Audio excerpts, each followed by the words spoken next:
kwento kagabi ng Samaritan Woman. Ngayon, meron ulit tayong magandang kwento. Gusto niyo ba ulit makarinig? Bago yon, kantahin muna natin ang ating theme song. Ready to go!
Father God, Father, night, under, Lord, stir, and put a song.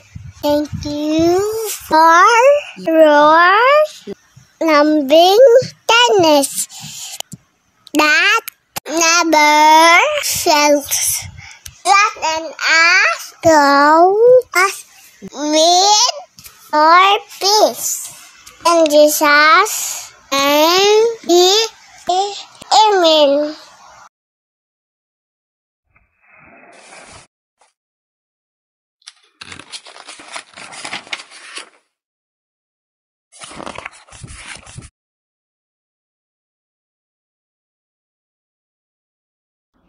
May mga magagandang mga kobre-kamang nakalatag sa sala ni Tabita. Mayroon siyang espesyal na kaloob sa pagiging mapagbigay at nagtatahi ng mga kobre-kama, kasuotan at mga kumot para sa mga tao sa kanyang bayan.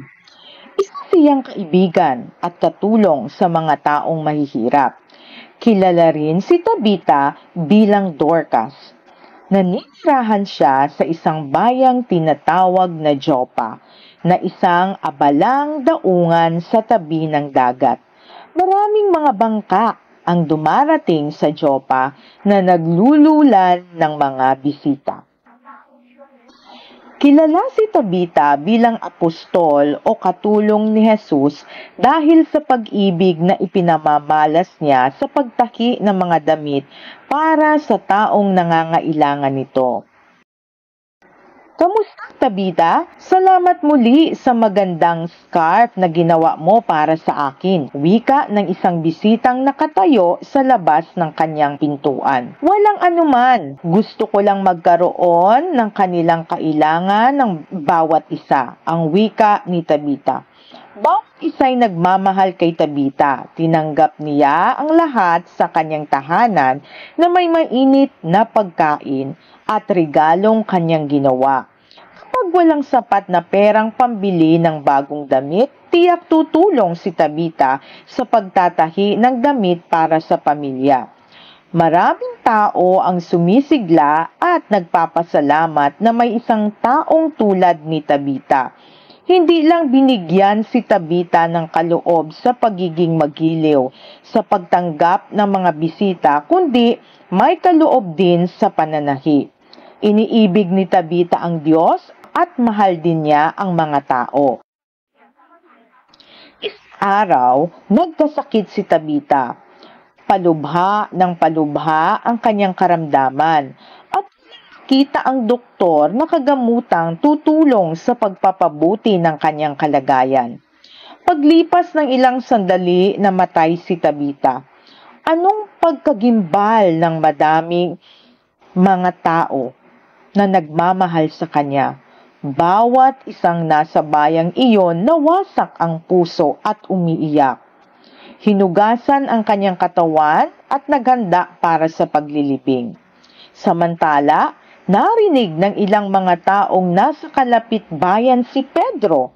Naalala ng ilan sa mga taong hindi lang nagpapagaling ang mga disipulo ni Jesus, kundi nakapagpapabalik din ng buhay. Naniniwala silang magagawa ni Pedro ibalik ang buhay ni Tabita. Nagsugo sila ng isang taong hahanap kay Pedro at hiniling na pumunta upang tulungan sila. Pedro, maaari bang pumunta ka ng mabilis ng iyong magagawa? Namatay si Tabita, ang wika nila. Sumama si Pedro sa mga tao at nang makarating sila, umakyat siya patungo sa silid kung saan nakahiga si Tabita. Kailangan kong lisanin ninyong lahat ang silid. Maaari ba? Ang wika ni Pedro. Lumuhod siya at nanalangin sa Diyos. At pagkatapos, tumingin siya kay Tabita at nagwika, "Bumangon ka." Iminulat ni Tabita ang kanyang mga mata at bumaba sa kanyang kama. Habang naglalakad palabas ng silid, bawat isa'y nakatingin ng may pagkamangha at pinuri ang Diyos. Himala mula sa Diyos ang naganap. Buhay si Tabita, ang kanilang wika. Nagsimulang ibinalita ng mga tao sa bawat isa ang ginawa ni Pedro sa pamamagitan ng kapangyarihan ng Diyos at marami ang nagsimulang maniwala kay Jesus. Binuhay na muli si Tabita upang ipakita kung gaano siya kamangha-manghang tao.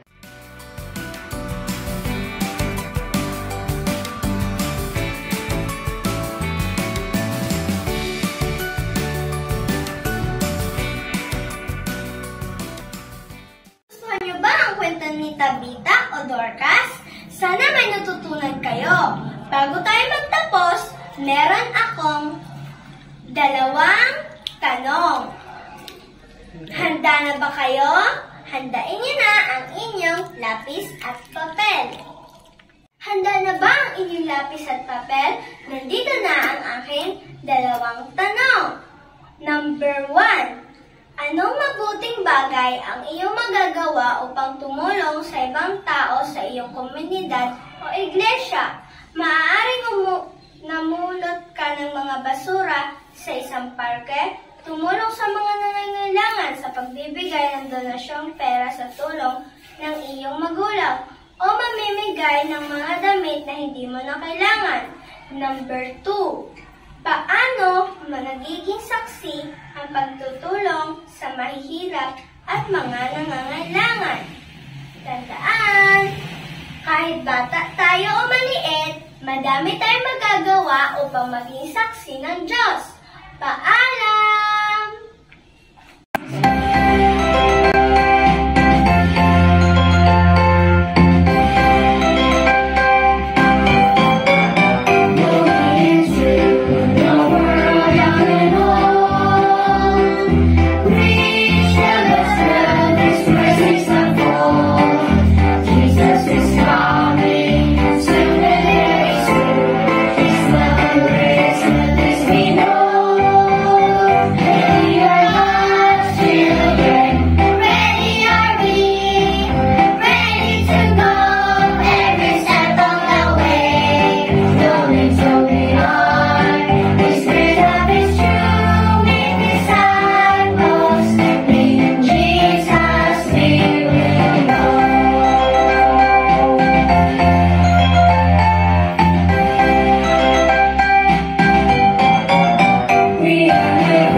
my God, we thank you for all you've done for us. We pray that you will help us in our journey as your follower. We thank you for forgiving us from our sins. Please help us resist from evil temptation from Satan. I pray for the attendees of this week of prayer. I pray that you will help us understand the wonderful story. This is all we pray in Jesus' name. Amen.